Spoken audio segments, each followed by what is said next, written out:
The world's largest fence spans over 3,100 miles from Queensland to South Australia.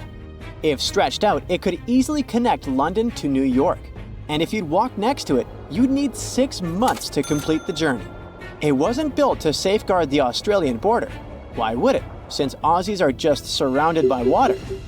It wasn't meant to protect some important building either.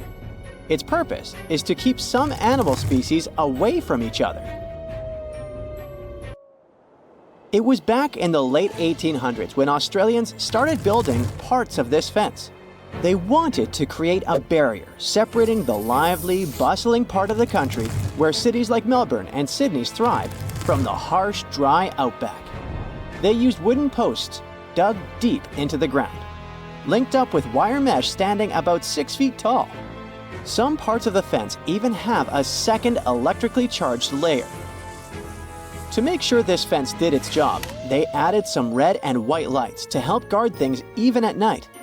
A team of over 20 people work full-time to keep things in check here. And every year, local authorities chip in around $750,000 to keep the construction in shape. Why all this trouble? The main reason was dingoes. These gingery, wolf-like creatures are Australia's largest carnivore mammals, and they're also apex predators. They were causing a lot of trouble to local farmers, especially in southern Queensland, where they often go after sheep. For the most part, the fence has been doing its job okay, but it's not foolproof. Some dingoes still manage to sneak through. Other times, wild camels end up crashing into it. That's because Australia has quite a massive camel population roaming around. But this man-made solution did more than locals expected. They thought there would just be fewer dingoes within the fence, but fewer dingoes mean more kangaroos. And more kangaroos mean more competition with the sheep for food. It's not just the bigger species feeling the squeeze. The smaller animals and the greenery also went through changes. With all this competition in a smaller space, locals noticed less diversity in the plant life and small animals. The soil became less nutritious over time, affecting plant growth. Plus, the fence acts as a roadblock for animal migration and seed dispersal. Even the sand dunes are feeling the effects, with less grass cover to hold things together. When scientists looked at kangaroos on both sides of the fence, they noticed that the young pups inside were lighter and tinier on average.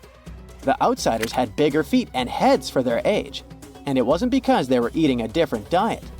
The kangaroos that were stuck sharing the land with dingoes had to bulk up faster to survive. On the flip side, those inside the fence took it slower because they weren't under the same type of pressure. These had to compete with a lot of other creatures for food, so a bigger size wasn't a priority anymore. Researchers are still not sure if this difference is a quick fix or a long-term gene adaptation. What about domesticating dingoes? Wouldn't that help?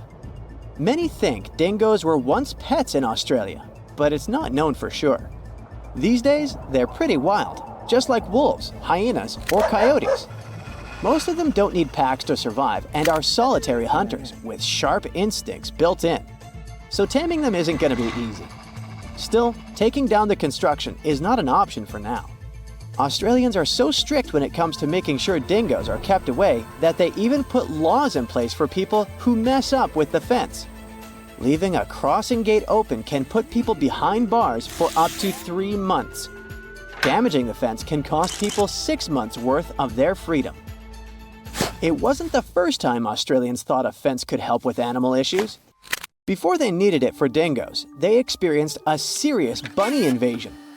Cute as they are, rabbits were damaging the land used for farming, so locals thought of a 3-part fence.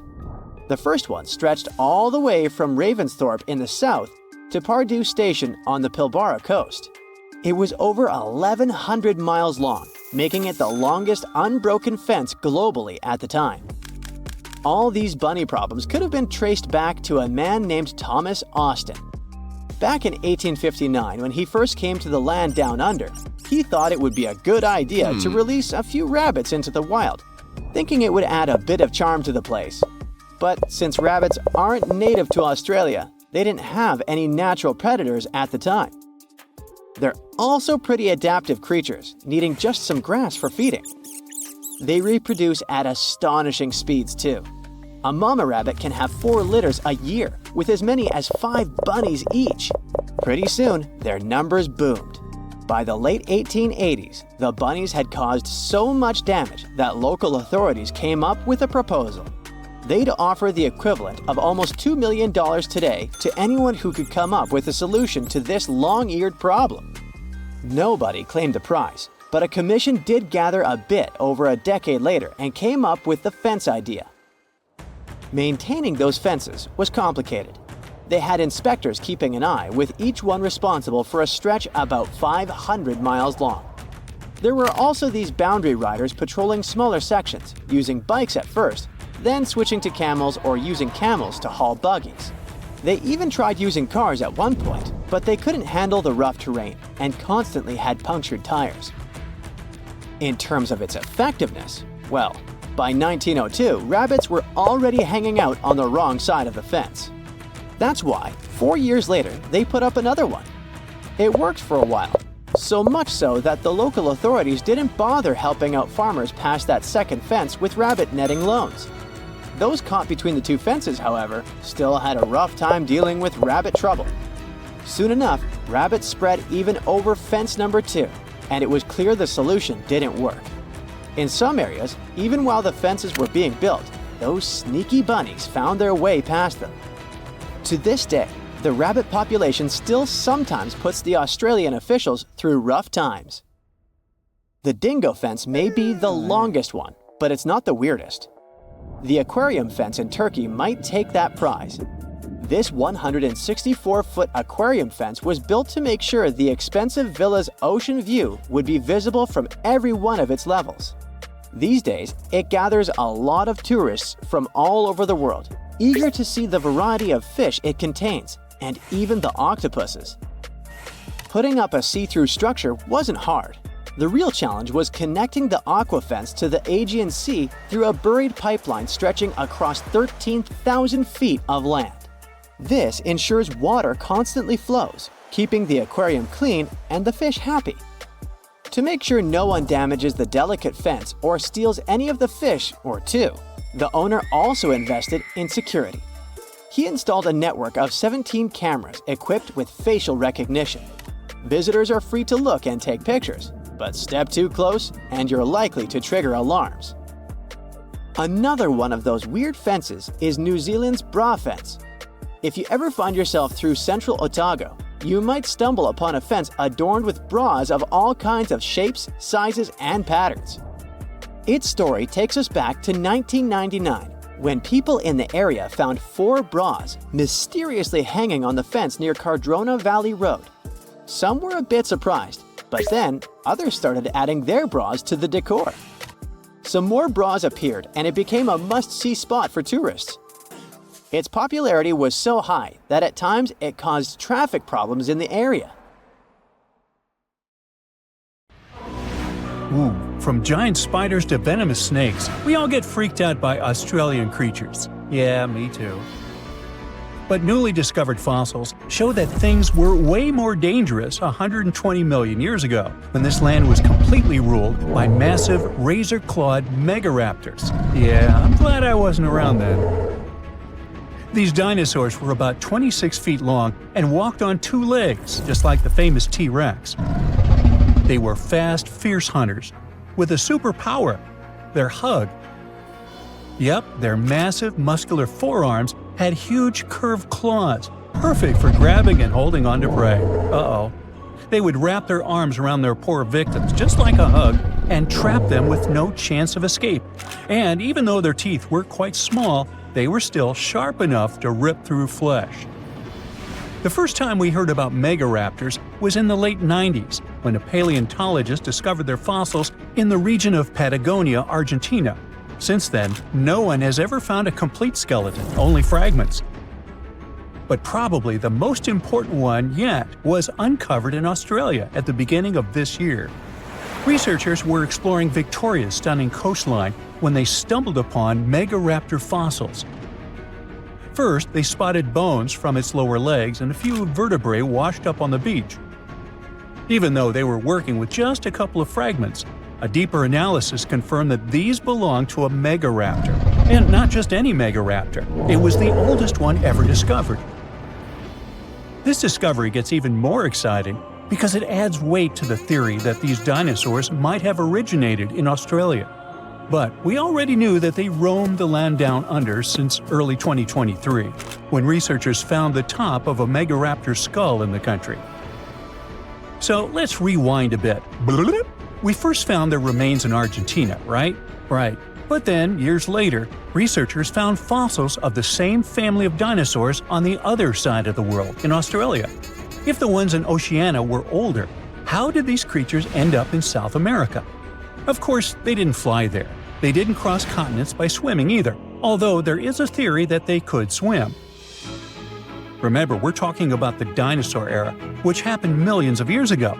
And back then, Australia and Argentina were actually pretty close. Basically, they were one. Both lands were part of the supercontinent known as Gondwana, and they were connected through Antarctica. Wait, but wasn't this path freezing? I mean, yeah, these dinos had to pass through Antarctica to get to their destination, but they weren't freezing their tails off. This all happened during the mid-Cretaceous period, when the weather was super warm. Back then, the poles were covered in plants, not ice. So let's just say they took full advantage of the good weather to make the crossing.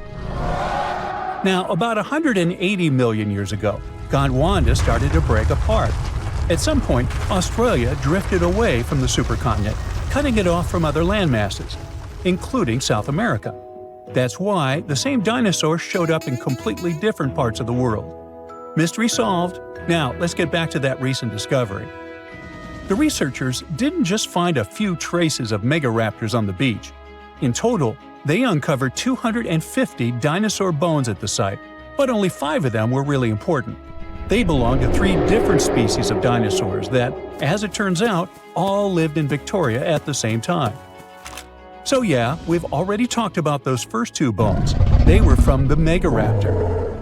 Next, we have a shin bone from a Unenlagiine. That's my best shot at pronouncing it. It's a dino also known as the southern raptor.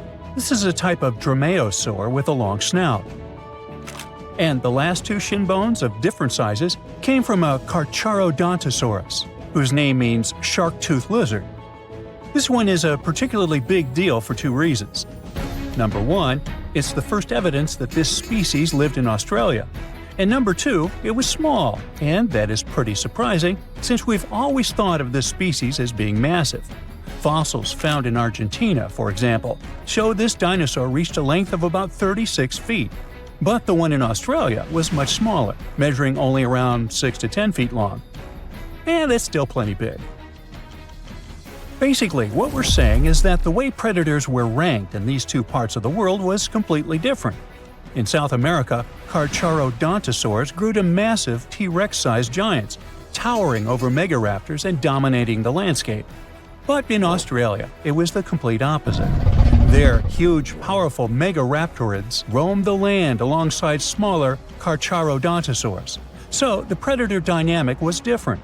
And all of this just shows how unique the ecosystem in Victoria was back then. Although isolated dinosaur bones have been found in Western and South Australia, most of the fossils come from the eastern part of the country, like Queensland.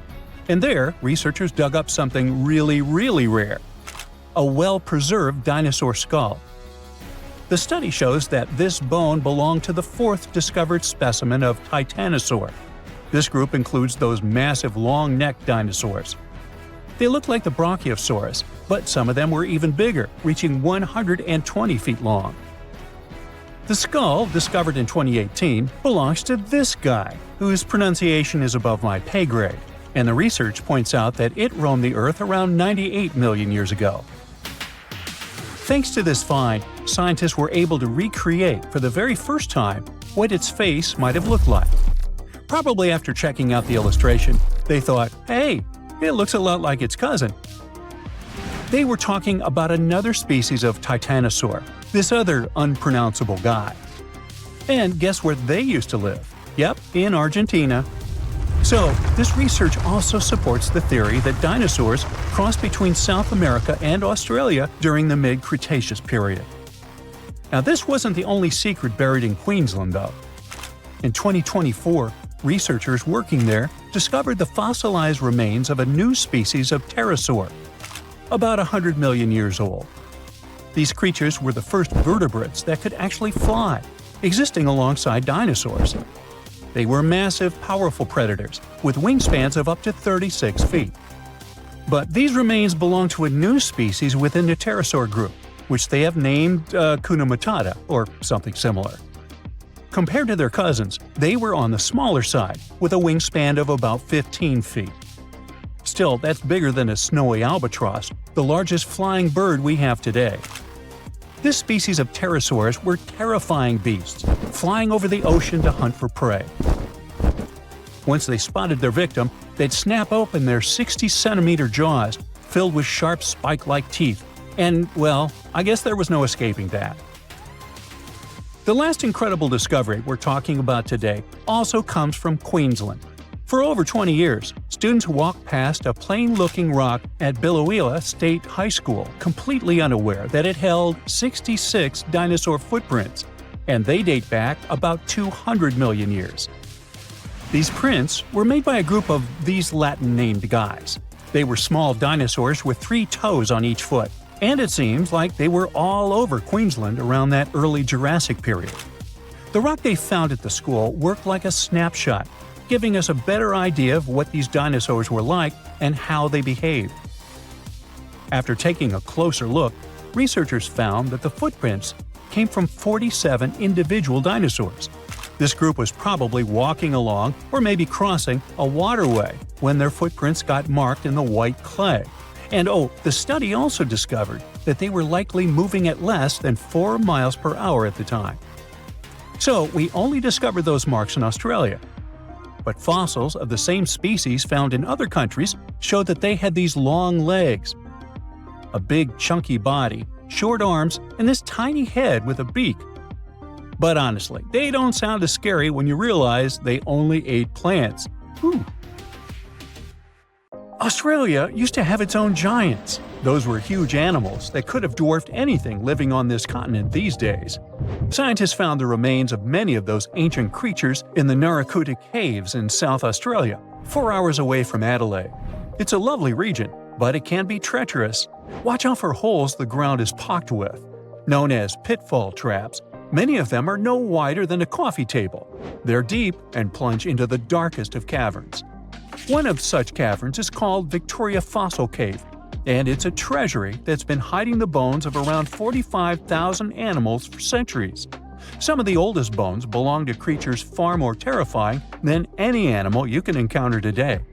Those were the ancient Australian megafauna, huge beasts that roamed the continent during the Pleistocene epoch. During those, there were giant snakes, huge flightless birds, wombat-like creatures the size of a rhinoceros, and many others. One of the largest examples of the Australian megafauna scientists have discovered so far is the Diprotodon.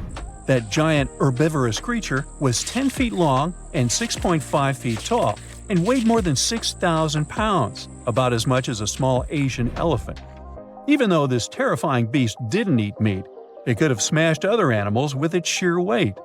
Scientists have found the remains of hundreds of such creatures all over Australia, so it's safe to say that no other animal from that time or in that location was larger than this giant. Despite its creepy appearance, the Diprotodon was a relative to the modern-day wombat, and those are known to sometimes pounce humans. The Diprotodon had toes that pointed inward and were well-suited for digging burrows. On the other hand, Diprotodon was a giant, and it was unlikely that it used to do so. It was likely a trait it had inherited from its smaller burrowing ancestors, or it could have used its claws to search for roots. This theory is supported by the fact that the animal's pouch was facing backward.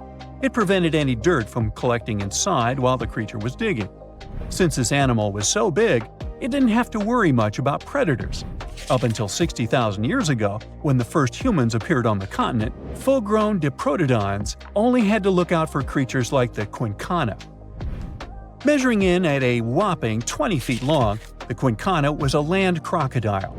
It lived in Australia from around 20 million to 40,000 years ago. It disappeared along with most other mega creatures of the last ice age.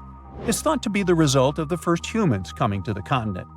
Even though the quincana was extremely fast and dangerous, it was possible that this creature got outcompeted by human hunters who took all available prey. Unlike modern crocodiles that are mainly aquatic, that mighty beast was a land dweller. Scientists figured it out by studying the quincana's legs. They were able to support and carry the body clear off the ground. It means there was no escape for ancient people once the quincana spotted them. Modern crocodiles can only push themselves along on their bellies. Such an adaptation allowed the quincana to chase its prey for long periods of time, exhausting it in the process. Another creepy feature of this ancient monster was its teeth. Aquatic crocs have conical teeth. Those are great for gripping and holding on to prey underwater. But quincana had knife-like teeth, ideal for slicing soft-bodied animals like, mammals. Another Australian monster, Thylacoleo, wasn't all that large, but it didn't make it any less terrifying. It was still among the top predators and the biggest carnivorous animals in Australia. This creature was a true oddity of nature, even by prehistoric standards. First, its teeth resembled not those of a regular predator, but those of a rodent. Its front incisors were enlarged, taking the place of canines.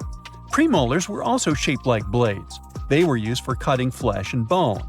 At first, scientists thought that Thylacoleo used those teeth to eat nuts and fruits. But later, a study showed that the use of such teeth was better suited on necks and spines. The jaws of this ancient creature were immensely powerful. A 220-pound Thylacoleo had a bite force similar to that of a present-day 550-pound lion.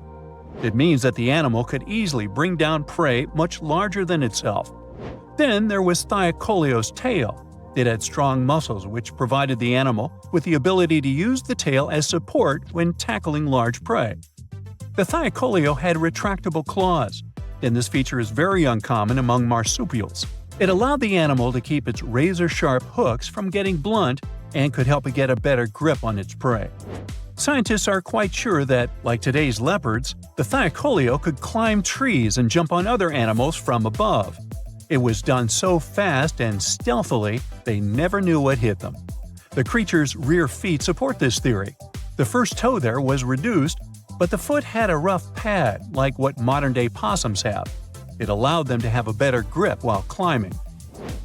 Right after scientists found the first skull of the Meliolania, this animal was classified as a lizard. That's why its name translates to small groomer.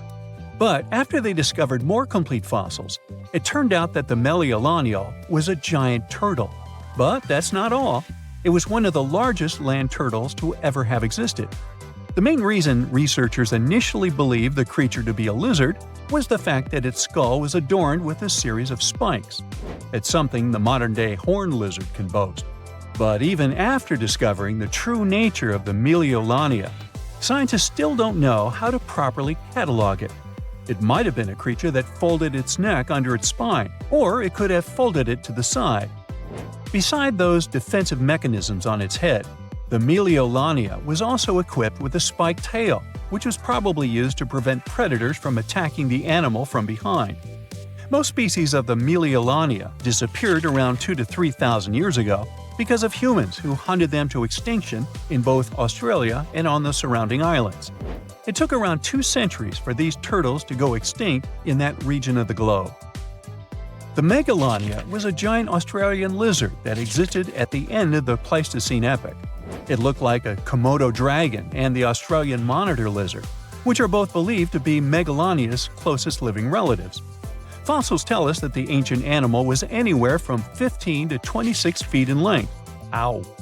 The youngest fossil remains of this ancient Australian monitor lizard date back to about 50,000 years ago. The first indigenous settlers must have encountered Megalania, which led to the lizard's extinction.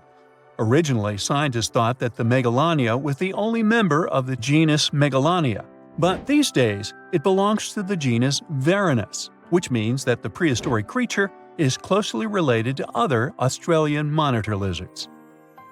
Our next giant creature on our list was once dubbed an ostrich on steroids. I mean, look at it. It was the last of the thunderbirds to go extinct in Australia. The kangaroos lived on the continent at the same time as early humans. They might have coexisted for 15,000 years or so before the huge bird eventually disappeared. This theory has some proof. The bird's fossils found along with human artifacts.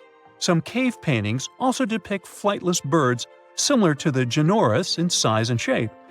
Although it wasn't the largest bird in Australia, the goose-like creature was still as tall as a grown-up man and weighed around 550 pounds. Even a modern-day ostrich can be dangerous if it feels threatened. Imagine meeting its giant prehistoric relative. Scientists are still arguing about its diet. Many believe the creature was an herbivore, but there's still a chance that the kangaroos was a partial scavenger. Its small, stubby wings and powerful hoof-like legs hint that the bird could have been a plant eater. But its huge beak and exceptionally deep lower jaw evoke suspicion. Such features are highly unusual in birds. A mega drought might hit Australia soon, and this isn't just about a couple of dry seasons. We're talking about 20 years of little or no rain. While Australia could be facing the longest and most devastating drought since official records began, the rest of the world might struggle to buy bread, flour, or cereals. Energy prices are likely to spike globally, and neighboring countries like New Zealand, Indonesia, and Malaysia must be prepared to receive Australians directly affected by the lack of water. To truly understand how severe this situation could become, we should first examine past disasters. First off, Australia is no stranger to droughts, and this phenomenon can happen across their entire territory. From 2017 to 2019, the southeast part of the country went through what they call the tinderbox drought. This was a severe bone-dry event where the cooler months saw only about half the usual rainfall. Parts of Australia became so dry that wildfires were a constant threat. Crops failed, and water was scarce. This drought was also thought to have contributed to the Black Summer fire disaster. By the end of 2019, bushfires were raging across the country on a scale never seen before, with people describing them as rivers of lava flowing down from treetops. The losses were staggering. The tourist industry alone took a hit of $2.8 billion, and over 7,000 jobs disappeared as a result of this difficult period. The tinderbox drought was a big reminder of what Australia might face in the future. That's why it's so important to understand what happened in the past to get a full picture of a possible 20-year mega drought. But there is one problem. Even though droughts are relatively common in Australia, the rainfall data available until today isn't enough for researchers to predict the future, and our records only go back to around 1900. So experts decided to study tree rings to uncover missing environmental data. If you look at a tree stump, you'll notice concentric rings on its surface. As trees grow, they form new rings, and the thickness of these rings depends on how much water they get. During a megadrought, the rings appear thinner because the trees don't have much water. Unfortunately, these natural records usually only go back a few hundred years, and it only tells us about specific local conditions, not the situation across all of Australia. So, experts turn to computer models to simulate how Earth's climate changed from the year 850 to 2000. This approach helped them to paint a picture of when megadroughts might have occurred in Australia and how to predict what might happen in the future. But what they were really interested in was whether the human factor might be making this scenario worse over the years and if we are somehow intensifying these dry periods. So, are we to blame for these megadroughts? The short answer is, we're not sure yet. On one hand, dry periods in Australia do seem to last longer than they did before factories and machines became common. On the other hand, they don't seem to be getting more intense or happening more often than before industrial times. This means a drought lasting 20 years might not be directly linked to human activities. Actually, this kind of phenomenon is just a normal part of how rainfall changes in Australia over time. This is backed up by evidence from ice cores. which suggests that a 39-year drought hit eastern Australia around 800 years ago. What makes it all so fascinating is that there isn't just one cause for this phenomenon. I mean, there is no single mechanism that explains all cases of megadroughts. It happens because the right combination of ocean and atmospheric conditions come together, and you end up with a drought. And just by random chance, you might have periods where there are 100-year-long droughts. Despite what many people think, megadroughts are not geographically isolated. They have occurred on every continent except Antarctica over the past 2,000 years, and are often linked to natural events. For instance, megadroughts in North America and Southwest South America were driven by El Niño, where the Pacific Ocean near the equator gets warmer than usual, disturbing normal weather patterns. They are not rare events either. In fact, the U.S. Southwest has been experiencing a megadrought since 2000. It's being considered the driest period in 1,200 years for the region. Major reservoirs like Lake Mead and Lake Powell are at low levels. Heat waves are hitting cities like Phoenix and Las Vegas harder than ever. And wildfires are happening more frequently as the land gets drier. Now, let's think about the future. Even though we have a very recent and concrete example from the U.S., research can't exactly predict how a 20-year megadrought would play out in Australia. Usually, such events show up mainly as reduced rainfall and snowfall. But in most areas, the increase in drought risk will be caused by a warmer, more arid atmosphere. So the ground will probably look parched and cracked, rivers and lakes will likely shrink, and the sky will be relentlessly clear and blue, with barely a cloud in sight. Farmers might struggle to grow crops, making grocery prices rise worldwide. Things like bread, flour, and cereals may become scarcer, as Australia supplies about 13% of global wheat exports. Coal mines might be affected, as they depend on water for extraction, washing, and processing. That might drive up power costs for industries around the world, which could be passed on to consumers, impacting global growth and inflation. As cities might face water shortages, Australians will likely find new ways to conserve every drop or maybe move to New Zealand or Southeast Asia. Now, you're probably thinking, when is this big event going to happen? Honestly, it's really hard to predict exactly. Megadroughts can happen every 150 to 1,000 years, but experts think Australia should be ready for one to happen in the next 10 years or so. And this possibly should be taken seriously. This phenomenon has been known to contribute to the collapse of entire civilizations. Take the Akkadians of Mesopotamia, who built the world's first empire more than 4,000 years ago. Studies of moisture at the ruins of Akkadian cities suggest that they experienced a massive drought lasting 300 years, and this may have led to their collapse. A similar thing happened to the Assyrian Empire, which existed over 2,700 years ago, in what is now northern Iraq. For years, it was a real mystery why they left their capital of Nineveh and never returned. But recent studies of a stalagmite in the Kunaba cave revealed that the rise and fall of the empire coincided with a wet period followed by a 125-year-long mega-drought. Because they were very dependent on seasonal rain for agriculture, this dry period made their life much harder.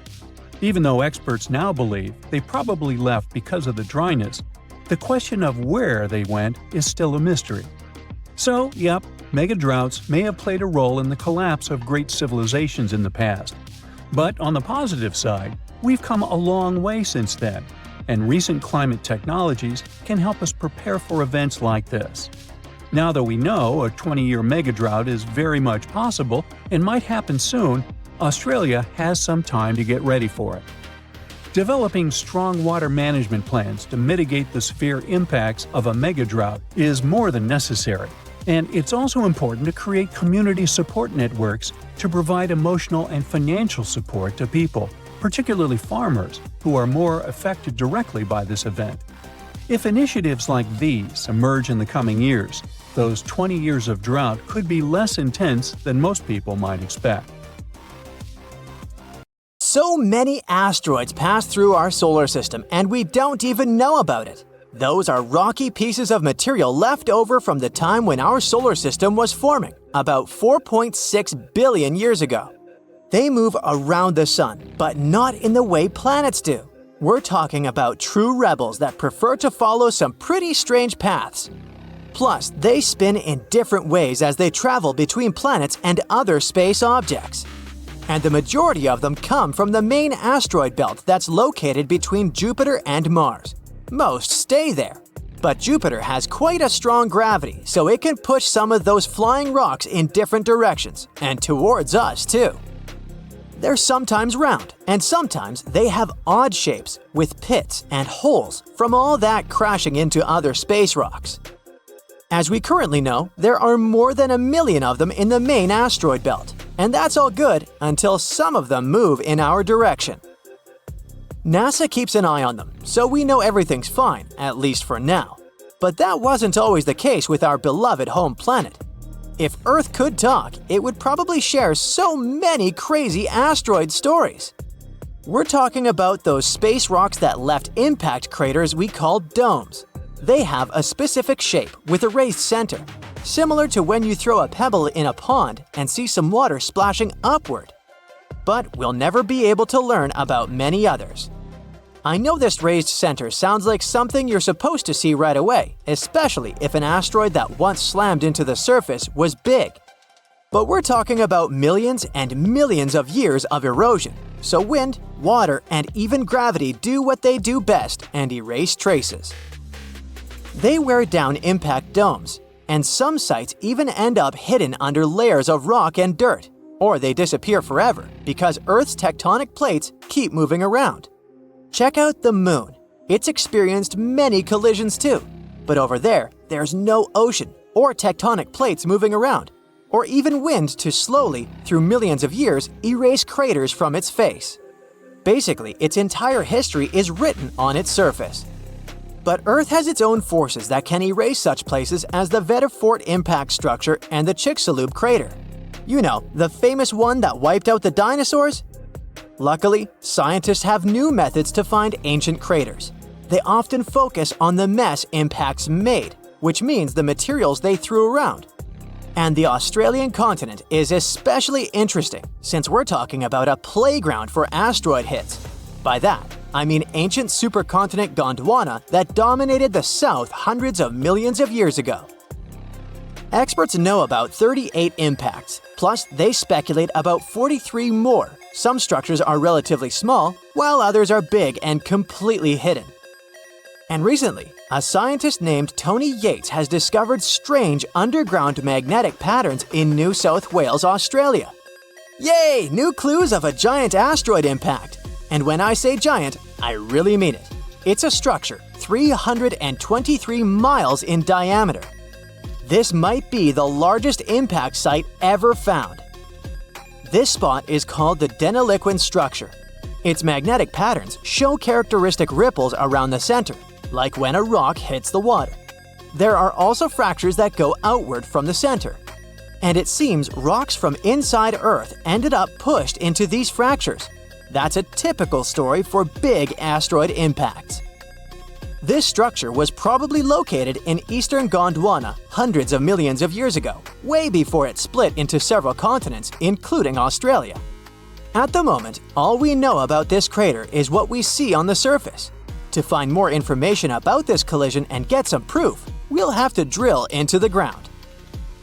An asteroid this big is definitely not a joke.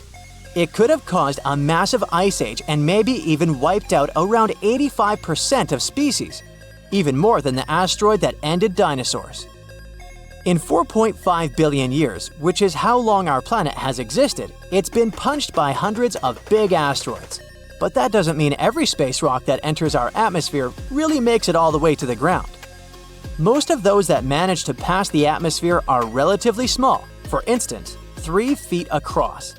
That's good for us because any space rock that's less than 82 feet in diameter most likely won't make it past our planet's atmosphere. Since these space rocks come towards us very fast, they heat up the gases in the atmosphere, which burns them away. By the way, once cosmic intruders enter our atmosphere, they turn into meteors. And in most cases, they don't cause much damage, if any, as they fall down.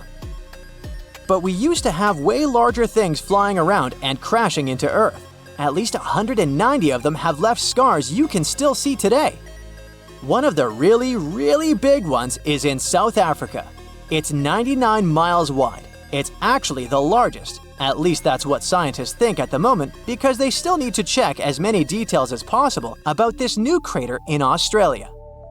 This one in South Africa formed about 2 billion years ago, and an asteroid that created it was probably larger than the one that had wiped dinosaurs away. And when an asteroid is bigger than 0.6 miles, it can have really big effects across the world. This impact was so strong that it could have caused fires everywhere and thrown lots of dust into the air. And when you have so much dust in the atmosphere, the climate on the planet can change for months or even years. Then we also have the most popular asteroid that made a giant hole we today call the Chicxulub crater. You know the story. It crashed into our planet 66 million years ago when dinosaurs were wandering around, catching food, falling in love. Basically, just doing their thing. The crash itself didn't erase them right away. It threw a lot of debris into space, and when it fell back to Earth, fires and flames were everywhere. The hit also produced a big cloud of dust that covered the planet for years. This cloud blocked the sunlight, which harmed plants and entire food chains. Even those dinosaurs that survived the crash and such difficult conditions had a hard time finding food, so they didn't make it. At least they left us many fossils and turned into the inspiration for movies and stories. A long time ago in Canada, something big crashed into our planet and left a big hole we today know as the Sudbury Basin. People used to think it was an asteroid, but now some experts think it might have been a giant comet made up of a mix of ice and rocks. The hole is almost gone now because of weather conditions though. But people still get to mine iron and nickel there, and at the same time find the leftovers of whatever space object fell there. If you move deep in southern India, you'll find a big hole called Lonar Crater. Locals stumbled upon it 200 years ago and believed it might be from a volcano. But now we know it's a trace from a meteor that crashed into the ground about 35 to 50,000 years ago. What's so special about this crater is that it's the only one known to have formed in a type of rock called basalt. Around the crater, there are hills covered in trees, and animals like peafowls and gazelles live there. Birds also like to visit the lake near the crater during the winter. And the lake itself is quite interesting too. It can turn pink because of all those tiny organisms that live there. But this color change doesn't last long. Have you ever noticed how insects seem to get bigger in certain parts of the world? Take Australia and the Amazon rainforest, for example. They're notorious for having some of the largest and creepiest crawlies around. What's the deal with these hotspots of insect activity? Warmth plays a part in insect growth, but it's not the only factor at play. You won't get bugs that large out in the desert, for instance, despite the heat. The real secret lies in their access to water. In tropical and subtropical environments, there's usually plenty of moisture to go around, which means a year-round supply of delicious snacks. Speaking of snacks, that's where things get interesting. The warm, wet environment creates the perfect conditions for an all-you-can-eat insect buffet, which allows insects to grow and thrive over time. This is true for rats too. Just look at the giant rodents that live in cities, where they can feast on all kinds of garbage and scraps. For bugs, the perfect gem is usually found near the equator, in places like Central and Southern America, parts of Africa and Asia and Northern Australia. Have a look at this one. It's special not because of its large size. Humans rarely see this insect.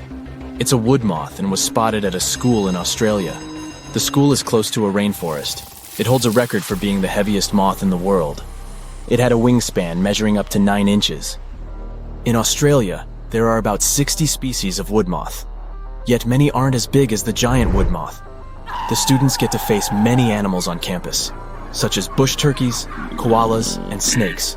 But according to the principal, seeing a wood moth was a brand new thing. When we start talking about insects in Australia, it's also hard not to mention spiders. They are impressively big. Again, it's all thanks to the warm climate and abundance of food sources in the Australian bushlands. Like most cold-blooded animals, spiders tend to grow bigger in warmer places. The Australian climate, especially in the northern and central parts, is hot and humid, making it the perfect environment for spiders to grow and thrive. Spiders are also sensitive to temperature, so warmer climates provide them with longer periods to grow before reproduction. Australia's vast bushlands provide more insects for spiders to prey on, making them bigger and stronger. From the crab spider to the Australian bird-eating spider and the huntsman. Although they may look scary, most of them are not dangerous to humans. Now we can take a deep, relaxing breath. So, how do Australians handle big spiders without going crazy? I mean, we are talking about a country that is home to about 10,000 species of spiders. Australians treat spiders with respect, despite the cases of spider bites. They acknowledge that these creatures are not here to scare people.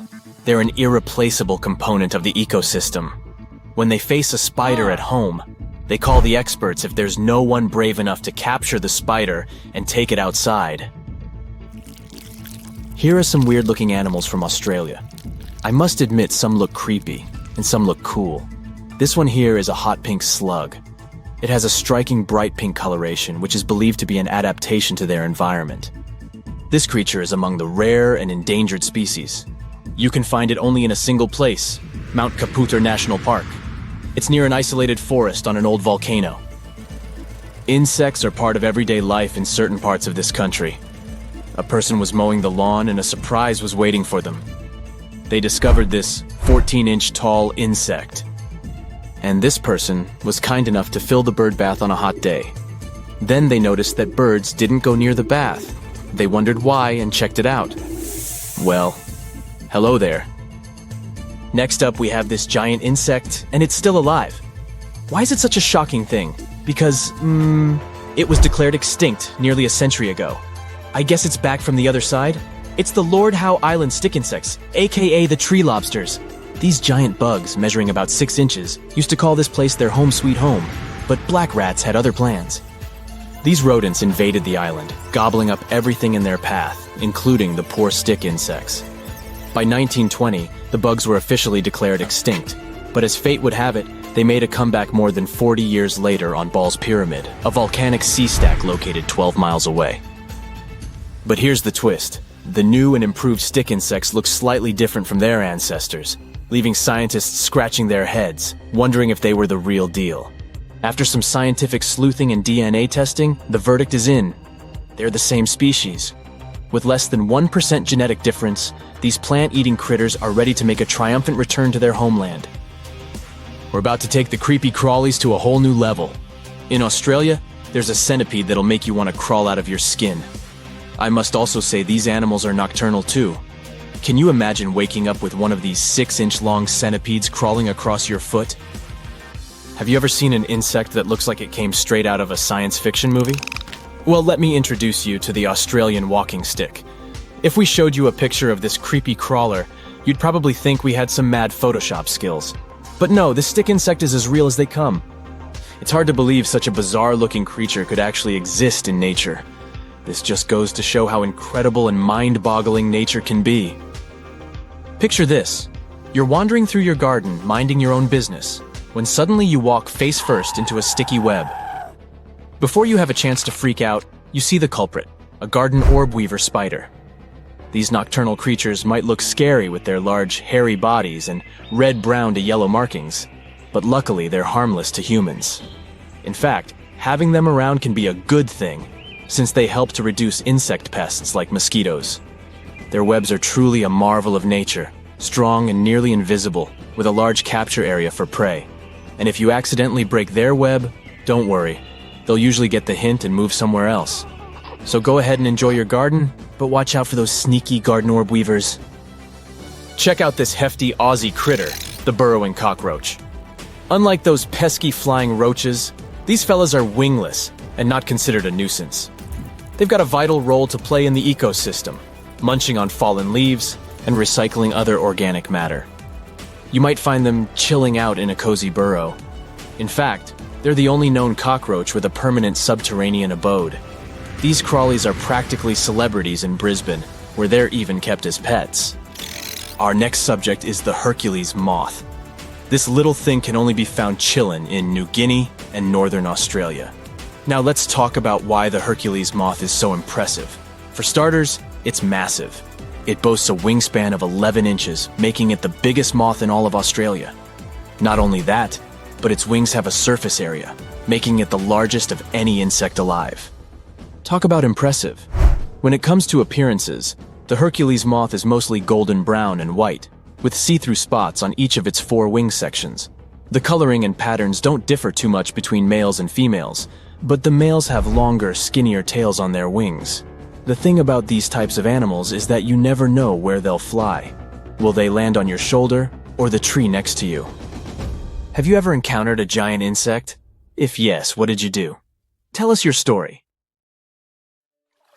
It was a regular dive in Australia's Great Barrier Reef for underwater photographer Christian Lane. He was taking photos of a group of male manta rays chasing a female one when suddenly he saw something that made him check if his camera strobes had been broken. There was a pink manta ray in his viewfinder. Other underwater beauties of its kind are usually black on top and white underneath. This creature Christian met that day was black on top and pink on the bottom. It turned out the photographer met Inspector Clouseau, the only known pink manta ray in the world living in the waters around Lady Elliot Island. It was named after the famous detective from Pink Panther movies. It was calm, looking at the photographer with its huge eyes. It even seemed that it was smiling at his guest, as Christian remembered in an interview. He managed to take 5 good photos of Inspector Clouseau in the 30 minutes they spent together. Divers first spotted the unique manta ray in 2015, and it was only seen less than 10 times ever since. First, the scientists thought the secret to this unusual color was in its diet. They took a sample of its skin and found out it was actually a result of a genetic mutation that caused it to express melanin differently. Many fish have it, but it usually turns them into albinos. For a regular sea creature, a combo of black, which blends with dark waters and can't be seen from above, and white, which blends with light, is ideal protection. A color mutation with pink in the picture would make other sea animals more vulnerable to predators. But a manta ray weighing as much as a car and 1.5 times taller than an average basketball player definitely has nothing to be afraid of. These creatures are born rather big and grow fast in the first few years so they can defend themselves.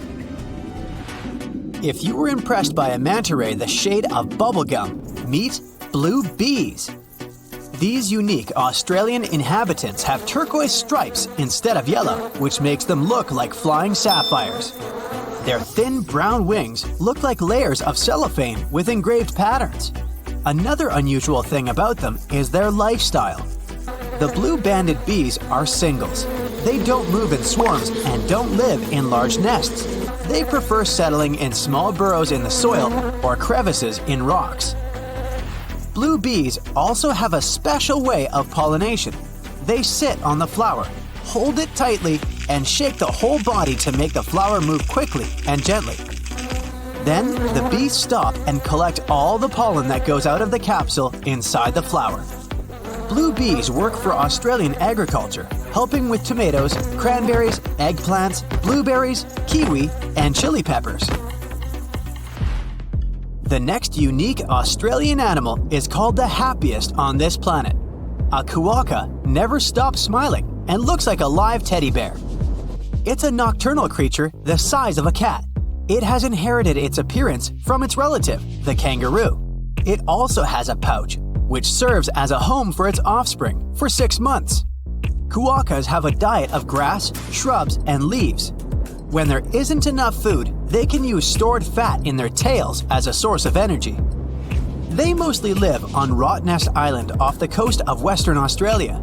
Since there's no predators or traffic there, quokkas have nothing to fear and gladly come into contact with humans. It's against the law to touch them, but no one has banned taking selfies. When you look into the eyes of this cutie pie, the only question is, who on earth would call it the Tasmanian devil? Well, it wasn't that friendly to the European settlers who came to Tasmania in the early 19th century. The cutie pie greeted them with frightening growls, high-pitched screeches, and unearthly screams. They had no more doubts about how to name it when they saw its red ears and extra white jaws with sharp teeth. But when it doesn't have to defend itself, its meals, or impress a mate, the creature goes back to its cute appearance. And although these guys are the world's largest surviving carnivorous marsupials, they don't hunt their prey, but eat carrion. They're mostly active at night, but also enjoy some time in the sun, especially in the water, splashing around. Female devils have pouches to carry their offspring, and up to 4 of those fit in at the same time. Our next hero of the day is so unique that the first scientist to describe it thought they were dealing with a hoax. A platypus has a bill and webbed feet like a duck, the tail of a beaver, and the body and fur of an otter. Males also have sharp stingers with venom on the heels of their rear feet, which they can use to defend themselves from enemies. A venomous mammal is something super rare. Platypuses paddle their way through life as they hunt underwater. They can spend up to 2 minutes submerged to smell some food on the bottom. They don't have any teeth, so they use gravel to chew their lunch. Platypuses don't look that graceful as they move on land, but they can run if they really have to. Echidna is another unique Australian natural hybrid. It has porcupine-like spines, a beak much like that of a bird, a pouch like a wombat's, and lays eggs like a reptile. It feeds its offspring on milk, which just oozes out of the skin in the pouch, and the little one enjoys it. Since it has traits of both a mammal and a reptile, it got its name after a creature from Greek mythology, who was half woman and half snake. Echidnas have pretty strong snouts, which they use to break open logs and termite mounds. Their sense of smell is so good, they can smell food and danger. Their limbs are short with shovel-like claws, perfect for digging out food. Echidnas don't like the company of people or other animals, but you can still find them all over Australia, from deserts to rainforests and mountains. They are the country's most widespread native mammal. Echidnas are great swimmers, and they've been spotted crossing rivers. When the weather gets too harsh for them, they burrow into the soil or in hollow logs and burrows left by other animals. This guy, looking like a mix of a koala and a kangaroo, is a tree kangaroo. It doesn't like the company of others and hides among the trees in tropical rainforests of the mountains in Queensland, New Guinea, and nearby islands. They don't build nests and just camp on any branch they find safe.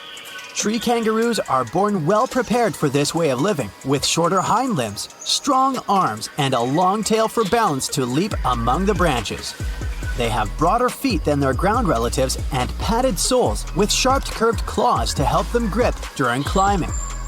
Tree kangaroos are great long-distance jumpers, both between trees and from their tops. All this makes them rather clumsy when they're on the ground. The heavy tail makes them hop funnily, leaning far forward to keep balance. They also have a cool talent for moving their hind limbs independently while walking.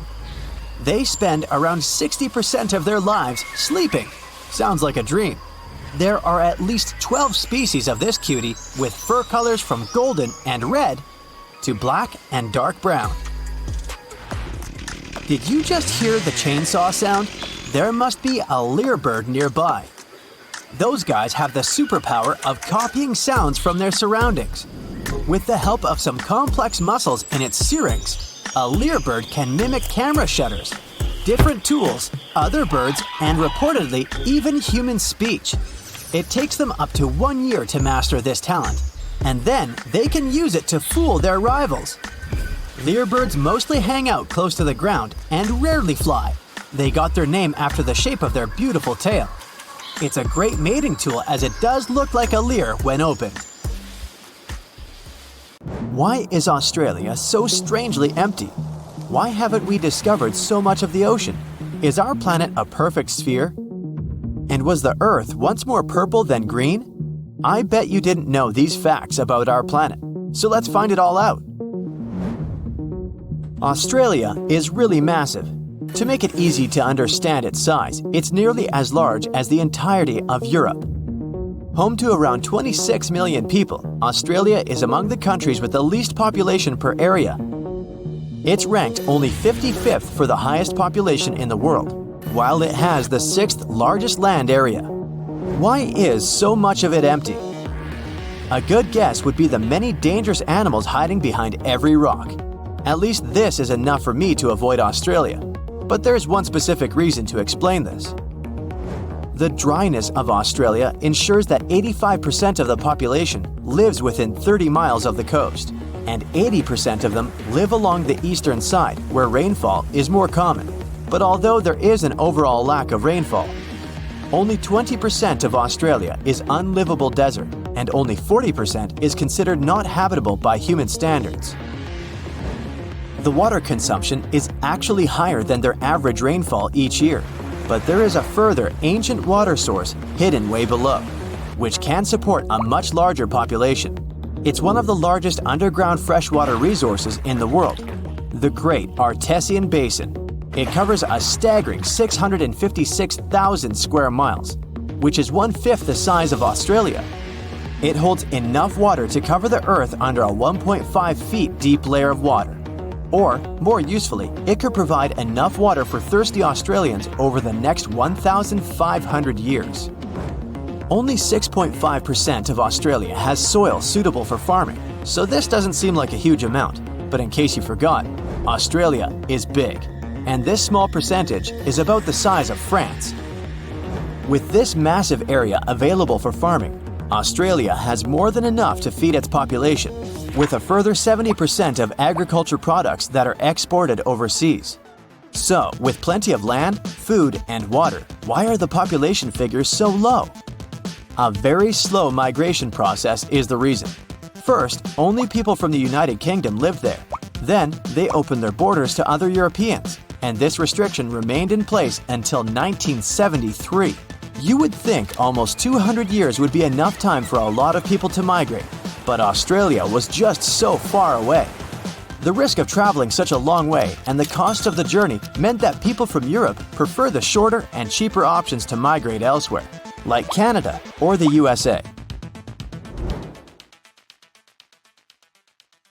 For the past 2,000 years, people have understood that Earth is round.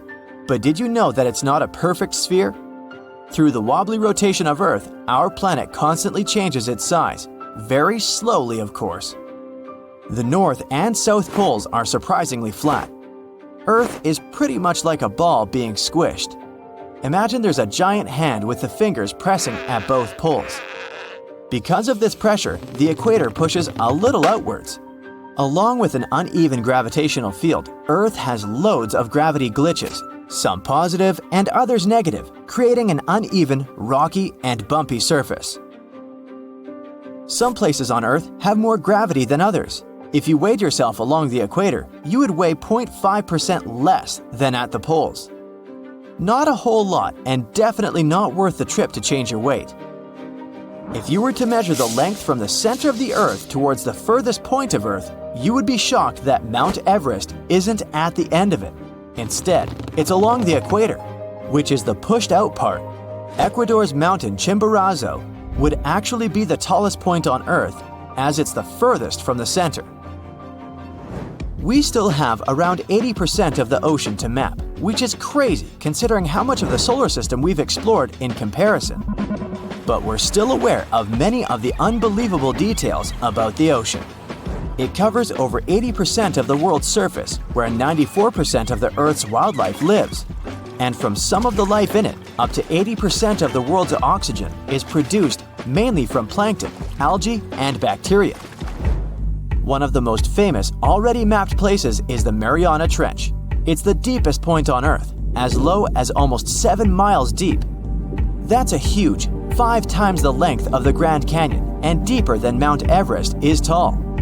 It's also home to one of the most ancient seabeds on Earth, casually laying low for about 180 million years. The pressure at the bottom is over 1,000 bars, but although this is 1,000 times more than normal pressure, life still flourishes here. Throughout the ocean, there is an estimated over 3 million shipwrecks lying in the murky depths. countless artifacts sit there untouched, and there could be more than all the world's museums. The mid-ocean ridge is the longest in the world, reaching 40,000 miles. That's almost 10 times the size of the Andes, the longest mountain range on land. The sun is the reason behind the blue and aqua colors of the ocean. This color isn't from the reflection of the sky, though they are both blue for the same reason. The surface of our planet receives white light from the sun, and it absorbs the orange, red, and yellow light stronger. It doesn't absorb the blue light so much, so it returns to how we see it. Of course, this only occurs based on how pure the water is. If the water is full of mud or algae, they scatter the light and overpower the water's natural blueness. There are many factors that determine what color we see on our planet. Could you believe that the Earth was green before? Instead, it was purple. Chlorophyll in our atmosphere absorbs mainly blue and red wavelengths from the sun and reflects the green ones to what we see our planet as today. Long ago, ancient microbes called retinol dominated the Earth instead of chlorophyll. They absorbed green light and reflected red and violet light. Those microbes had a simpler structure, so they were easier to produce in the low oxygen environment of the early Earth. They provided our planet with a purplish color instead of green. But chlorophyll is more efficient, and as the Earth was developing, it eventually took over. Imagine that billions of years ago, faraway observers could see our home as a small purple dot. I wonder if we could have also been purple. Probably not. The biggest tree on Earth is a giant sequoia named General Sherman. It stands over 280 feet, almost reaching the height of a 26-story building. They believe it to be 2,700 years old, with a circumference of 1,000 inches. Its weight is a staggering 1,800 tons. That's heavy, but it isn't the heaviest living thing on Earth. In Utah, a huge grove of trees called Pando works like a single colony of trees. The massive root system connects all of them together with up to 47,000 stems. It weighs up to 6,000 tons and is 80,000 years old. It makes it the oldest living thing known to humans. Now, what about the biggest area of one being? Off the coast of Western Australia, a seaweed grows to an unthinkable size. The Poseidon's ribbon weed has been growing for 4,500 years, spreading underground clone shoots.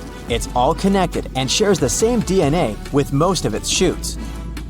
It covers a massive 77 square miles, the same size as 28,000 soccer fields, or the size of Nebraska. And it won't stop there either, as it continues to grow by 2 feet each year. It's hard to even picture the scale of these enormous beings.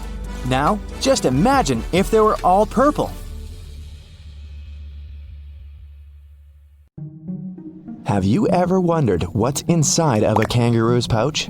Maybe they're saving some snacks for later. Maybe it's for their house keys. Or perhaps they're used to their part-time job transporting people to work every day. The short answer is kangaroos use the pouch to carry their young, or joey. They need the bag because after a short gestation period of up to 36 days, the joey is born and crawls into the pouch for their continued development, where other mammals would not. Once he is born, it's the size of a jelly bean. Although he is deaf and blind, it has an acute sense of smell and finds its way into the warm and protected pouch. The joey will then attach itself to the mother to drink milk, where it receives nutrients, and from there it will live, grow, and develop for the outside world for the next 4 to 6 months. Once the joey develops enough, it can leave the pouch and stretch its legs to adapt to the world outside. But it will still go back to feed inside the pouch for a further 6 to 12 months. These time frames vary depending on the types of species of kangaroos. There are 4 different types. The red kangaroo, the largest of all the kangaroos and all terrestrial animals in Australia, is found throughout the mainland, though generally in deserts and open grasslands. Nicknamed the Big Red, it can stand as tall as 6 feet and weigh up to 200 pounds. The eastern gray is mainly typical of the eastern coasts. These are the second largest, with a height of 5 feet tall and a weight of up to 180 pounds.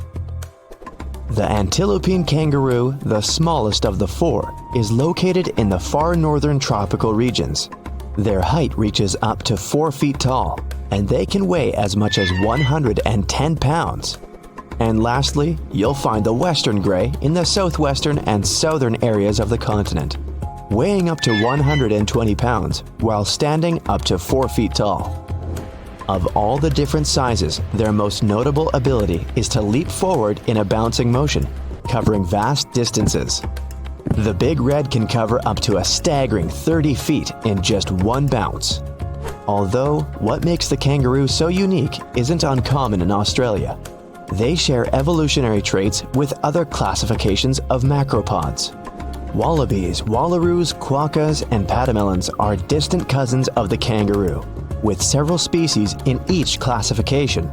They all come in many different sizes and live in the unique areas that they've adapted to throughout Australia and New Guinea. Although marsupials were once more common throughout the rest of the world, it's unclear where they originated. The old fossils of marsupials were found in North America, but it is clear that the marsupials slowly made their way down under and came through South America, across Antarctica, until finally into Australia. Of course, we're keeping in mind that this was when the continents were all still attached.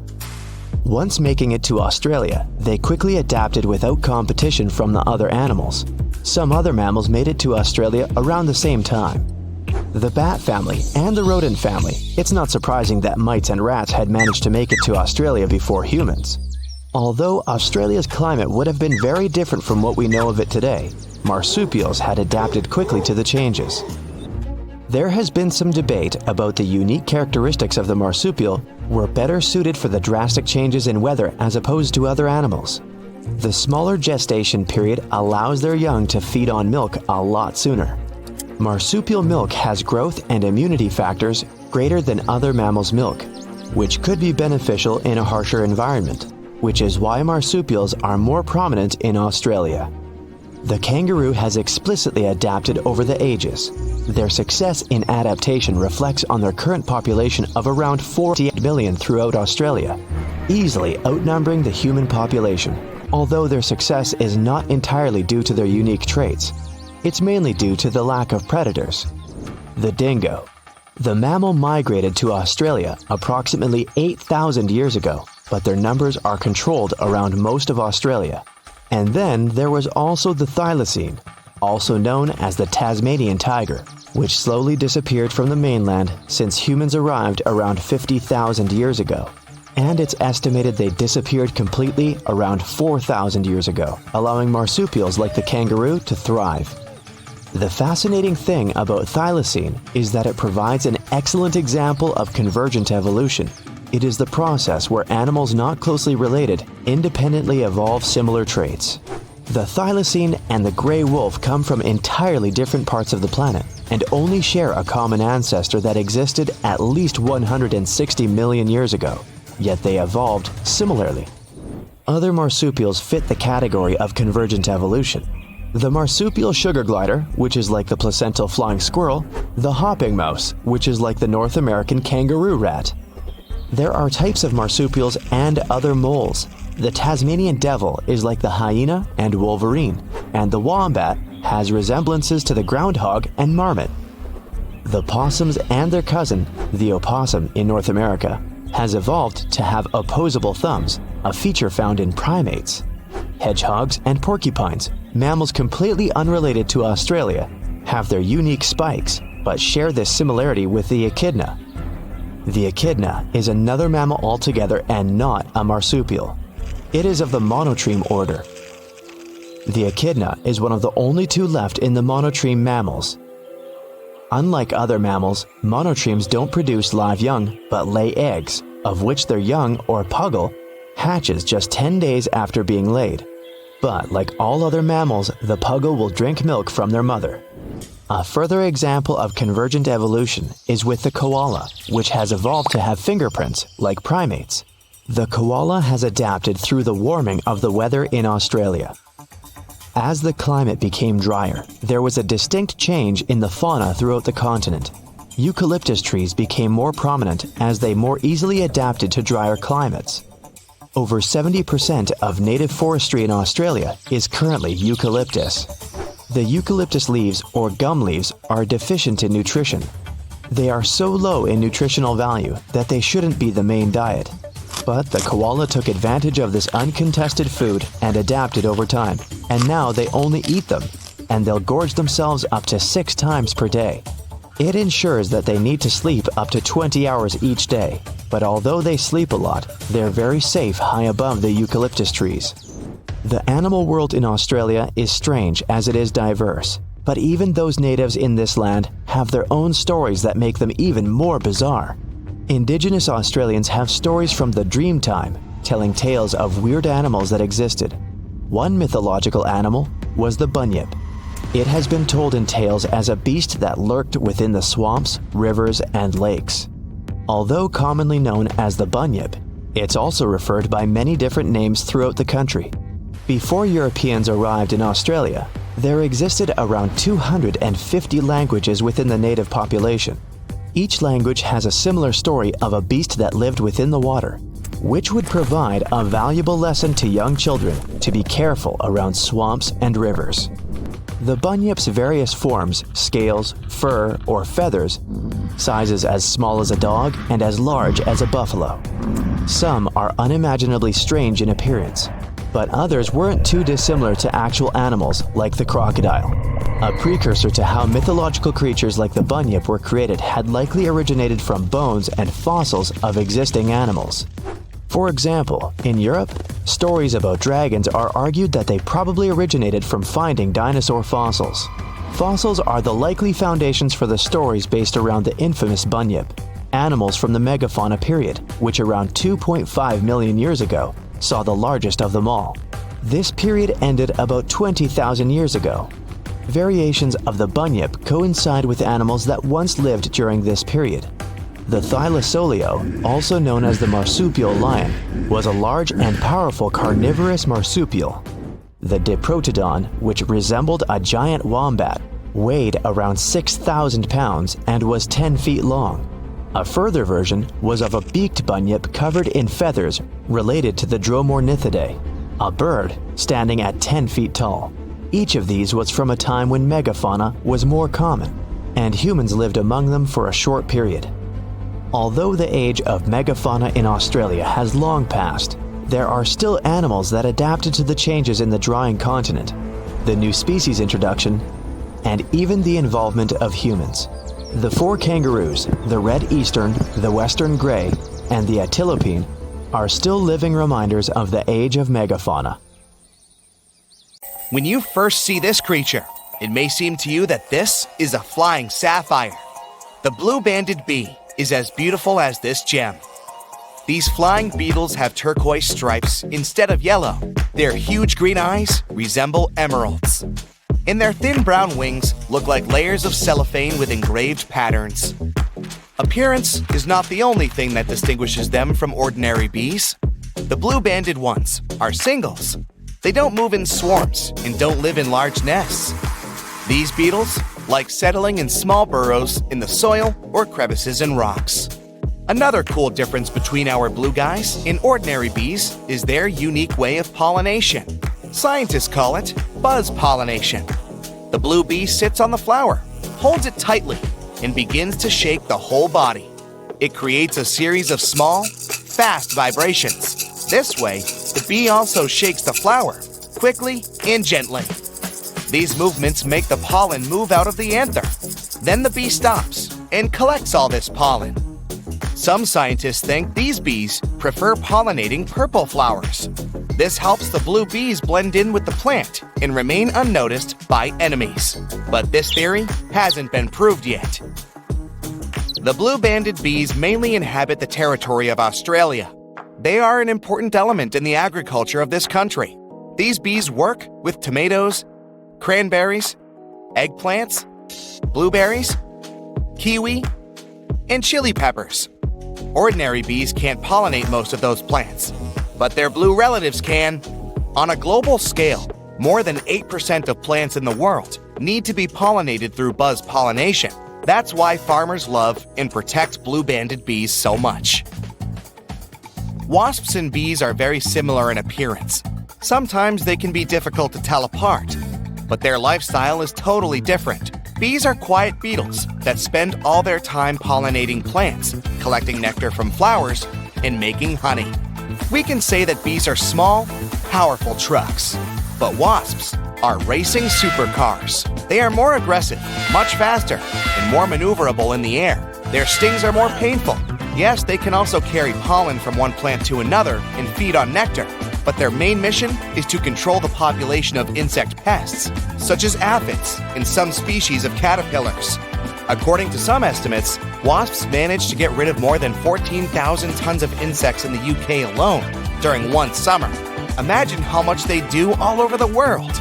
Wasps are dangerous beetles, but among them, there is one kind that is distinguished by its peaceful nature and lifestyle. This is the mud dauber wasp. It also has a black and yellow coloring, but it looks more elegant. A swarm of regular wasps is controlled by the queen, but mud daubers are solitary creatures. They build a small nest of mud in which they live with their children. A mud dauber will bite only if it's in danger. Unlike other wasps, these insects only use their venom to paralyze spiders, flies, and caterpillars. Then, they bring them to their nest to feed their children. So don't be surprised if you see a large horde of paralyzed spiders inside the nest. There can be more than 500 bugs in one nest.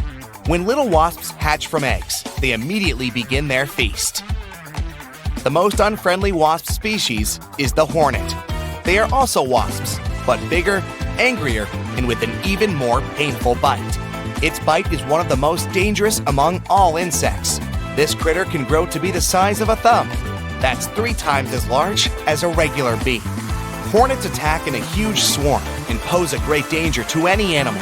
To fight them, people wear thick protective suits that resemble spacesuits. But the worst thing is that hornets invade hives and reduce the bee population.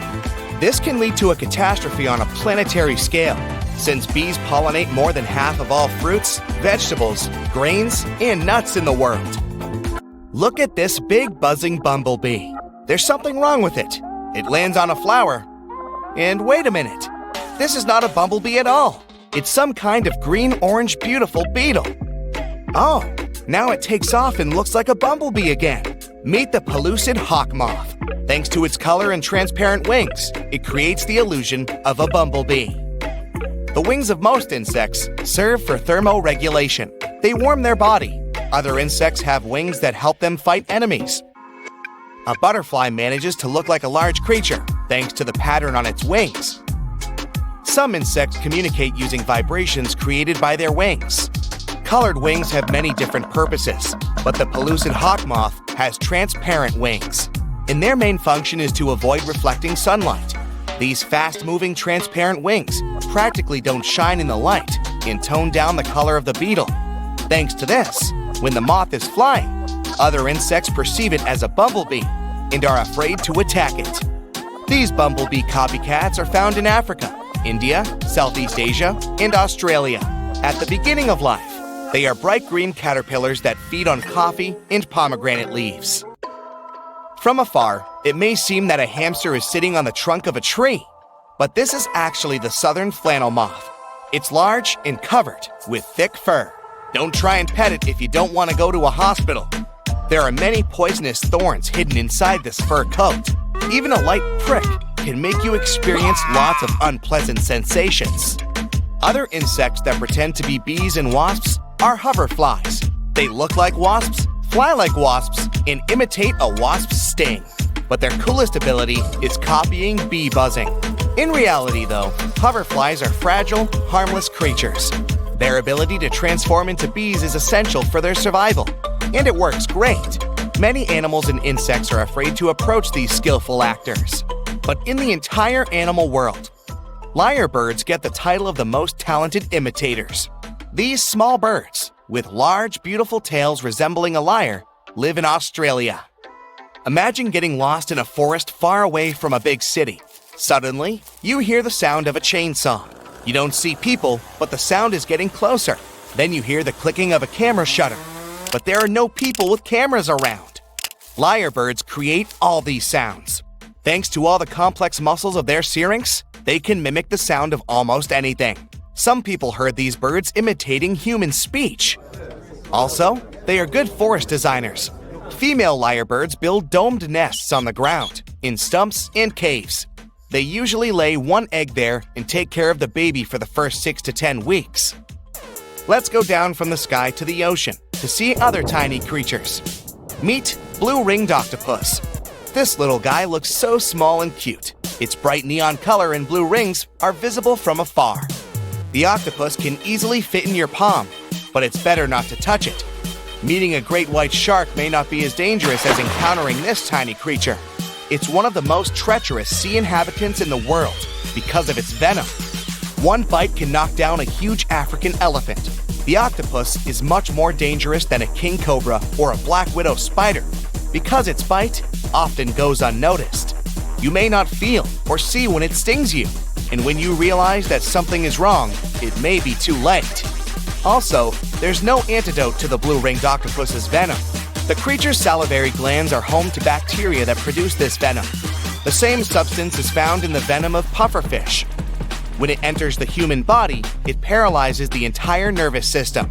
The lungs stop contracting to supply the body with oxygen. The only good news is that this octopus is unlikely to attack first. The last recorded case when this creature charged at people was in the 60s. The blue-ringed octopus lives in the Pacific and Indian Oceans, from the coast of Japan to Australia. They spend most of their time in tide pools and coral reefs. Now we move to the hot sands of the southeastern U.S. states. You can find fire ants here. Outwardly, they don't differ much from regular bugs. But people call them fire ants because of their bite. Their poison resembles a flame. You're likely to feel the bite site burning. Therefore, it's better not to touch them and go away before any of these ants crawl into your pants. You're driving around with your friend Annie in the wild Australian outback. The sun is scorching hot, but you see a mob of cute kangaroos hopping around. You stop the car and you get out to film them with your friends. You even go live to impress your friends and followers. Suddenly, one of the kangaroos leaps towards you at full velocity, ready to swing. Alright, let's freeze right here for a second before you or your friend get hurt. Kangaroos have extremely powerful legs and can jump around 30 feet in the air. Those strong legs can let them hop at speeds of up to 30 miles per hour, faster than any average human. So if you're thinking of outrunning a mob of angry kangaroos or a single kangaroo, then don't. They'll chase after you and knock you down before you even reach your top speed. Their tails are strong and sometimes act like a fifth limb when they're grazing in a field. Kangaroos generally eat grass like cows, but also feast on shrubs, moss, and even fungi. Their tails are essential for keeping balance. They can stand as tall as 6 feet, with their tail making up half of that. Back to you guys. The kangaroo is only a few feet away from you. The first thing you have to do is protect your body. Turn it sideways and extend your arm out. Make sure your head is out of reach. Their paws have very sharp claws, so you don't want them laying any jabs on you, especially your head. They kick with both feet, which means they rest their body on their tails and extend both legs to push-kick their aggressors, aka Annie and you. Their feet are huge, which makes them even more dangerous. Well, time is still frozen, so you and Annie get into position and are ready for the kangaroo attack. And action! The kangaroo stands face to face with you like a boxer in a ring. It moves closer, but you're in the correct position to reduce damage from your end as much as you can. Even though you know how to defend yourself, facing off with a 6-foot kangaroo isn't the best idea. The best you can do is slowly back away without startling it. Don't turn your back on it, you might get a surprise attack. If backing up doesn't help, let it know it's won this battle. Don't return any eye contact if you can. Cower yourself. You might have missed some warning signs while observing them from afar. The kangaroos weren't stomping their feet because they were excited to see you. They were telling you not to come any closer. When one of them hopped over to you, it stood high on its legs and flexed its muscles to show dominance. The biggest fail of all is that you pulled over while they were grazing peacefully. They thought of you as a threat and went into defensive mode. The mob has several joeys, or baby kangaroos, sticking their heads out of their mother's pouches. Female kangaroos have a pouch on their belly made of a fold of skin to house the babies. When they're first born, they're only the size of a grape, but then blossom to the giants that they are. Only after 10 months, joeys are old enough to move out of mom's pouch and hop on their own. So, you and Annie survived that confrontation for now. But what happens when you're face to face with a 40-foot kangaroo? I'm just kidding, we're keeping it real here. It would be super difficult to face off with a grizzly bear. The first thing you would need to know about grizzlies is that they're very cute when they're berry picking, or just scratching their backs on tree bark. But their dark side is scarier than a kangaroo's. You're having a little picnic with Annie when suddenly a grizzly bear approaches after smelling some yummy food. Don't panic, we'll freeze time here to give you a chance to think about what to do. In general, the best way to survive a grizzly attack is to avoid it altogether. Grizzlies are wanderers, always looking for the best spots to find some food. Their sense of smell is impeccable, so its nose led the bear right to your picnic. The bear is very close to you. No need to panic. You should show the bear that you're just a visitor on its territory. Back away slowly while speaking in a low and calm tone. It needs to know that you're submitting to it, as it's the dominant creature in this encounter. There's a lot of tension when you're face to face with a bear, so don't turn your back and make a break for it. That will only let the bear chase you down, and you won't win in that race. They're faster than humans and can swim and climb trees, so unless you sprout some wings and fly away, do not try to outrun a grizzly bear. Next, you should avoid eye contact. Just like the cute and cuddly kangaroos, bears take it very seriously and watch your every move. They also consider direct eye contact as a sign of aggression, as if you want to challenge them. Grizzlies also like to play a game of chicken. They wait to see your moves and can even fake a charge to see how you're going to react. Either way, you have to stand your ground. If the bear lowers its head and protrudes its neck towards you, then it knows that it wants to charge right at you. Since we froze time for now, we can't know for sure what its next move is going to be. Let's jump back into action to see what it'll do, because you'll have to plan your next move depending on the bear's move. And action! The grizzly bear isn't showing any signs of aggression so far. It's just curious about the setting. Remember your training, no eye contact. Okay, the bear is showing some signs of aggression now, which means it could potentially attack you. Stand your ground, it's getting closer. The best thing to do in this scenario is to completely submit to it by laying face down on the ground, covering your head with your arms. Don't move. The bear might understand that you're submitting to it and walk away. Sometimes bears will stick around for a while before leaving you alone. Luckily, this bear only wanted the food from the picnic, so it grabs the sandwiches and runs away. You guys were lucky this time, but if the bear did attack you, you'd have to fight it off as much as you can. You can use any objects nearby to help you. It's best to aim for the most sensitive spots, like the bear's eyes and nose, with all your strength. What makes cougars stand out from other predators is that they're excellent stalkers. You're hiking in the forest, and you don't realize that you have an unwelcomed guest along with you. Cougars will stalk you if they think you're good to eat and can pounce from out of nowhere, and if it knows it's the right time. These giant cats generally don't attack people, but who knows what's on their mind. The rule of thumb when face to face with a cougar is pretty much the same as with other animals. Stand your ground and don't run. Running will only trigger the cat, as it will outrun you for sure. These cats are strong and have very quick reflexes. Their claws are powerful and their bites are even worse. You don't want to be chased by one of these. Now that you're standing your ground, make yourself appear bigger than the cougar. That's right, raise your arms and puff out your chest. Always keep eye contact to try to assert dominance. You don't have to appear weaker or submissive to the cat, unlike when facing a grizzly or a kangaroo. On the contrary, you need to show that you're more powerful than it is. So don't cower down or break a sweat. It's watching your every move. The next steps really depend on the cougar. Let's resume, shall we? Okay, it's showing signs of aggressive behavior. It's a tough kitty, and it doesn't want to lose this game. If appearing tall doesn't do anything, then try waving your arms around and shout from the top of your lungs. If you can throw some rocks at it to scare it off, then it would be another plus for you. The kitty looks like it wants to attack. No matter what, stand your ground. After a while, the cougar submits and runs away. You won this encounter.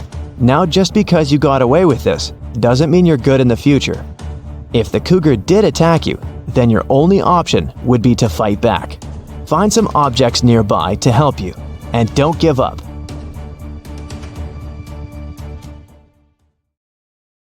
Food is essential, right? Good news if you somehow find yourself in the middle of the ocean, you won't starve there. Almost all seawater fish can be eaten raw, just like sushi. Parasites can't survive in salt water, so this fish is pretty safe. Sadly, you won't have any soy sauce to dip your makeshift sashimi into. You won't starve in the middle of the forest either. Inner bark from pine, aspen, maple, willow, and birch trees are edible. And while it's not as yummy as sushi, it's still okay. Plus, it contains vitamin C. Also, using pine needles, you can make fantastic tea that will warm you on cold winter days. Now on to the bad news. Eating snow is a big no-no. And it's not about the suspiciously yellow type of snow. Snow will neither fill your belly nor quench your thirst. In fact, eating it can lower your body temperature, and your body will also need more water to melt the snow than the amount you will consume, making you even more dehydrated. Right, even if you look for food in your own kitchen, it can still be pretty risky. When making delicious pastries, keep the flour away from the fire because it is a highly flammable substance that can burst into flames in seconds. It is 35 times more flammable than coal, so make sure it's in a safe place. There's one more cooking tip you gotta know. If oil catches fire, don't try to put it out with water, it'll only make it worse. Instead, you should throw baking soda on it if the fire is small. And if it's a bigger one, use a fire extinguisher. You can also put a lid on the pan. The oxygen will soon run out and the fire can't survive without it. Imagine you're walking near a lake or a pond with your dog, and you see a kangaroo in the middle of the lake. Whatever you do, don't try to help it, and keep your dog on a leash. Kangaroos do this when they feel threatened by a predator. And when the unlucky predator enters the water, the kangaroo can drown the animal. It has been reported that many dogs have been hurt this way, so make sure your pooch and you are safe. Stay on the bank. Hiking is fun, but there are many dangers lurking in the forest. I bet you've seen people on TV telling to suck the venom out if you've been bitten by a snake, but that's a terrible thing to do. The thing is, it can introduce harmful bacteria to the wound. Instead, you should calm down, lie on the ground, adjust your position so that your wound is below your heart, and call emergency services immediately. Or your friends should rush you to the hospital. In emergency situations, you can start a fire using your reading glasses. Align them with the sun and point them at some easily flammable material, like dried grass. Soon, you'll see smoke. If the glasses don't have high magnification, you can add water to the lens to enhance the effect. Never run away from a cougar, and don't make eye contact. Looking the animal straight in the eye signals that you're up for a challenge. Instead, try to make yourself bigger. Spread your arms, puff your chest, and start yelling at the animal. Dangerous insects are everywhere. Before you put on your shoes, give them a good shake because you definitely don't want your toes to meet with a spider or a scorpion. Rattlesnakes are known for getting into sleeping bags on hot summer days. I mean, you can't blame them. Everyone wants to escape the heat, so before you get into one, make sure there are no wiggly creatures inside. Also, a campfire can keep the snake away. You've probably seen movies where bees attack one of the characters, and they jump into the water to get rid of the insects. While it may look plausible, the reality is very different. The bees will simply wait for you to run out of air and resurface. These guys are really smart. If you fall into a frozen lake and can't find your way up, go to the darkest spot in the ice, which is usually the hole you've fallen through. Snow and ice reflect light and are usually much brighter than an opening in the ice. After getting out, don't try to walk. Slide yourself away from the hole like seals do. Swimming is a fun activity, unless you've fallen into a frozen lake. But rip currents can easily ruin your fun too. Should you ever end up in such a situation, start swimming parallel to the shore, and you will be out of the current. To get some rest while swimming, arch your back to stay afloat. Position your hips up in a horizontal position. Relax, no tension.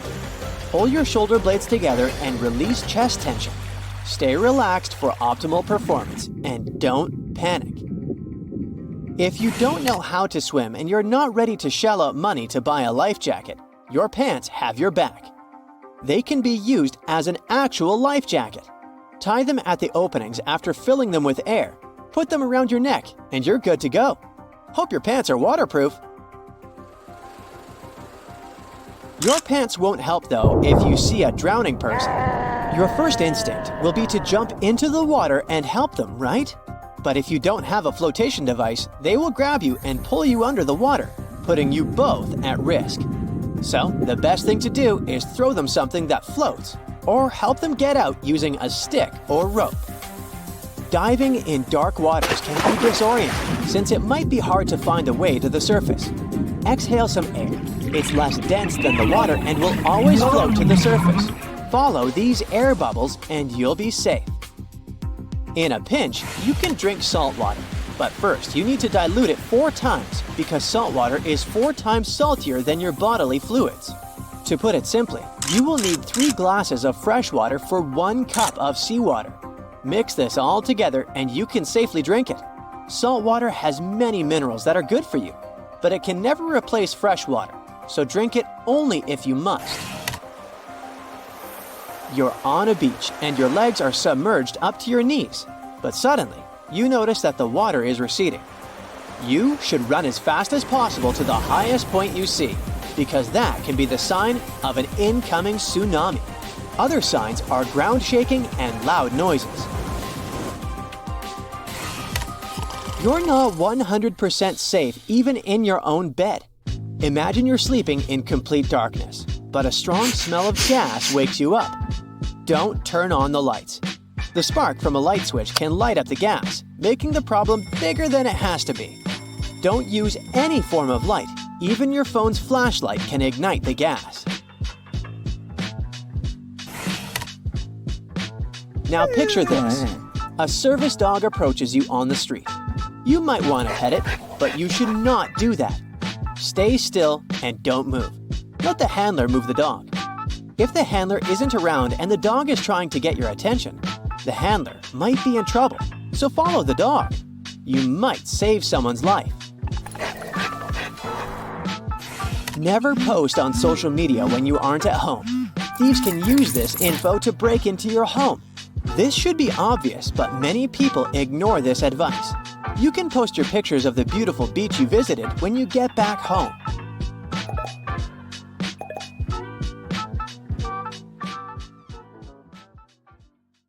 That's it for today. So hey, if you pacified your curiosity, then give the video a like and share it with your friends. Or if you want more, just click on these videos and stay on the bright side.